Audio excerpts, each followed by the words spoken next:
New Pokémon trailer!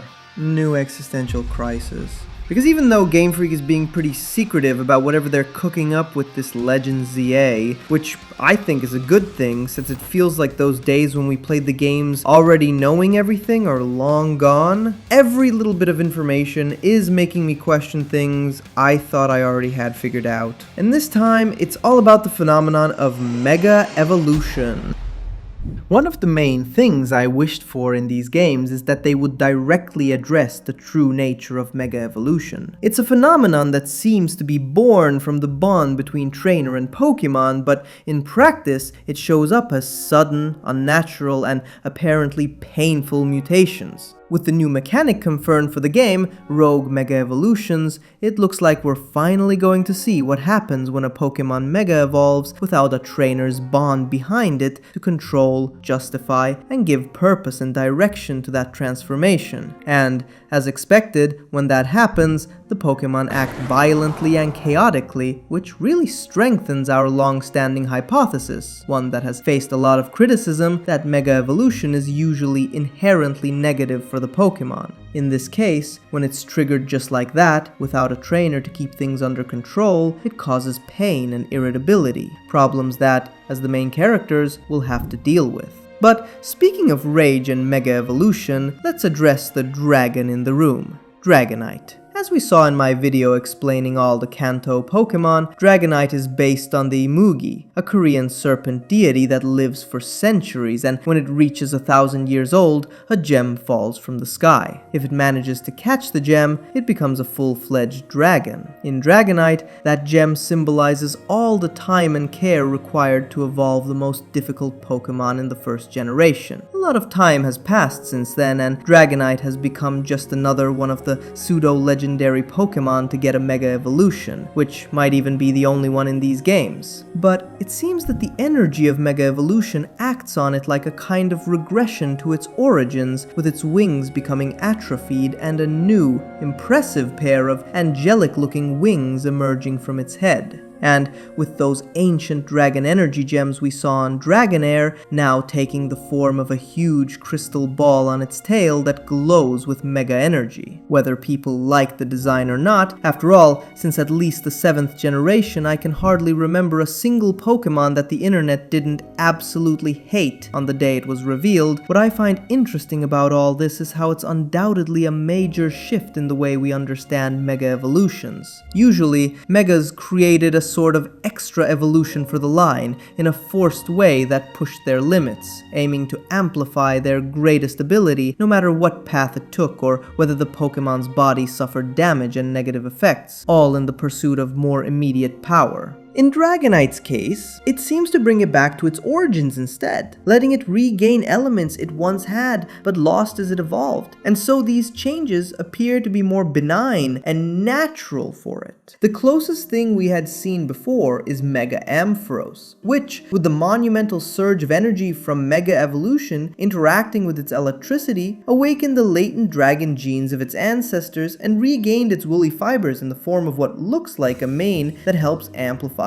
its electrical power. It even has gems and creates a cloud with its tail. Was this form foreshadowing something that, distracted by its L'Oreal model tier hair, we didn't notice? Or maybe we just weren't ready to see it? Well, let's not get ahead of ourselves. Because one of the points that has gone largely unnoticed, but could be the key to all of this, is the supposed villain team that was revealed. And I say supposed because between AZ, the corrupt multinational, Emma, and my grandma, you don't know where to look without suspecting everyone in this city. But this Corbeau guy is introduced as the leader of the Rust Syndicate, which seems to be the secondary antagonist team in this adventure. And in this part of the trailer, my eyes couldn't help but focus on his Arbok. Yeah, he actually has an Arbok, okay? Dirty minds. Just like the Steelix paintings he uses to decorate his team's facilities. It looks like this organization is going to be connected to serpentine, reptilian, and poisonous Pokemon. And the protagonist attacks them accompanied by,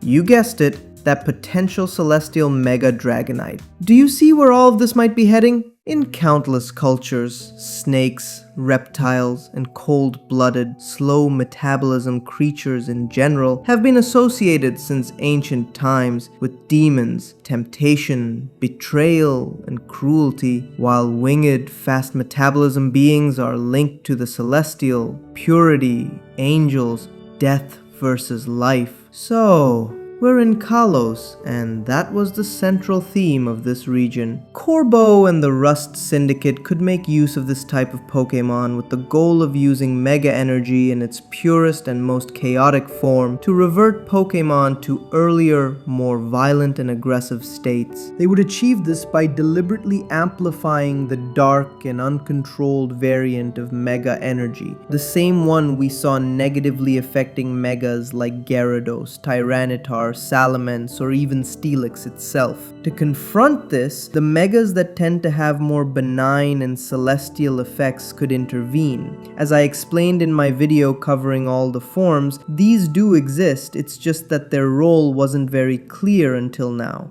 Beings like Altaria, Absol, Audino, the new Mega Dragonite, or Ampharos itself, whom we discussed earlier, and who we actually see Corbo facing in the trailer along with Dragonair. Out of all the Pokémon they could have chosen, they went with these two. What a coincidence! The appearance of rogue Megas, Megaforms without a trainer, out of control, whose pain makes them violent and destructive, against the new Mega Dragonite, an angelic transformation of a being that was already benevolent, who used to travel across seas and oceans searching for castaways to save, could point to a duality in the Mega phenomenon, with a terrible dark side, but also the potential to be something heavenly and wonderful. Could it be that we might get to see in these games a kind of war right in the middle of the city between these two sides of Mega Evolution? What do Xerneas and Yveltal have to say about all this? They are the embodiment of everything we've been talking about, the contrast between what is pure and what is wicked. Although, paradoxically, this time it's the demon who soars through the skies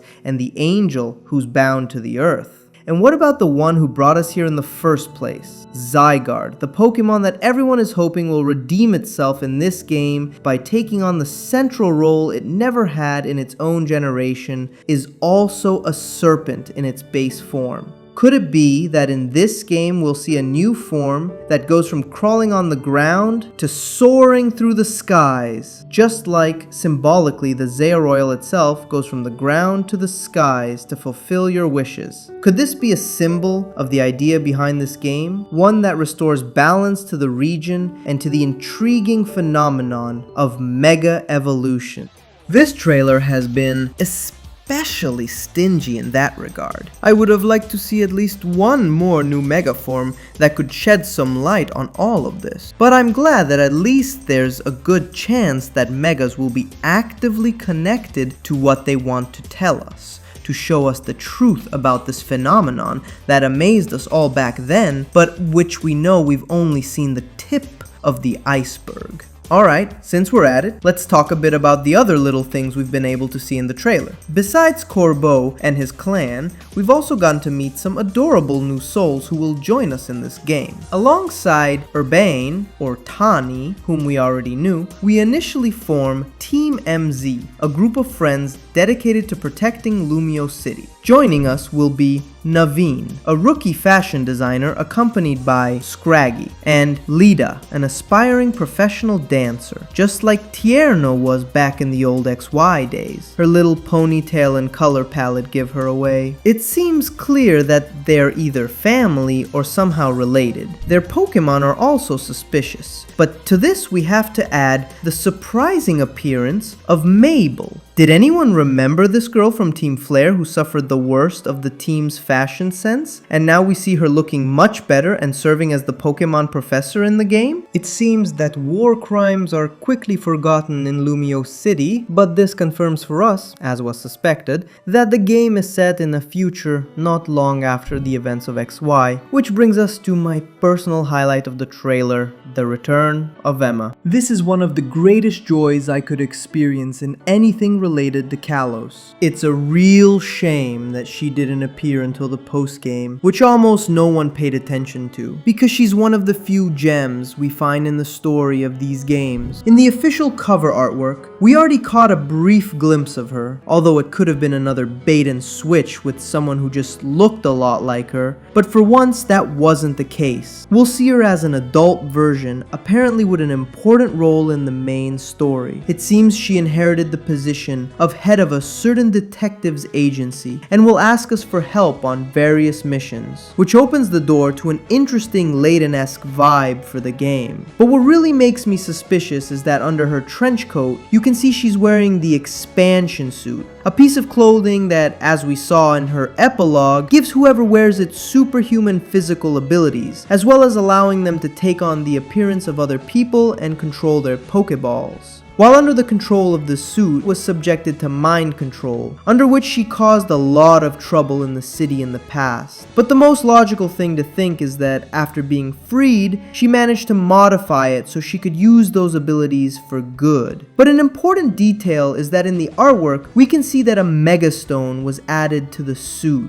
Could it be that she's simply another trainer who's going to use that transformation in the game and keeps her activation stone in that spot? Or is it that her suit itself is imbued with the power of the Mega? What if They happily believed they had suppressed the mind control that this outfit causes in whoever wears it. But in reality, Emma is still being controlled in a much more subtle way through the Mega energy, which we know the one truly pulling the strings in this story longs to control for a purpose we still don't know. And voila, that's all the interesting stuff I can say about this trailer, which I think is quite a lot considering they've spent more time talking about this than about the main games. Anyway, show some love to the video and leave me a comment, whether it's your wild theories, impressions, or spreading Lissan's ideology, anything goes. And if you're left wanting more, check out my latest video now on screen featuring the biggest missed opportunities in the history of the series. Be mega good.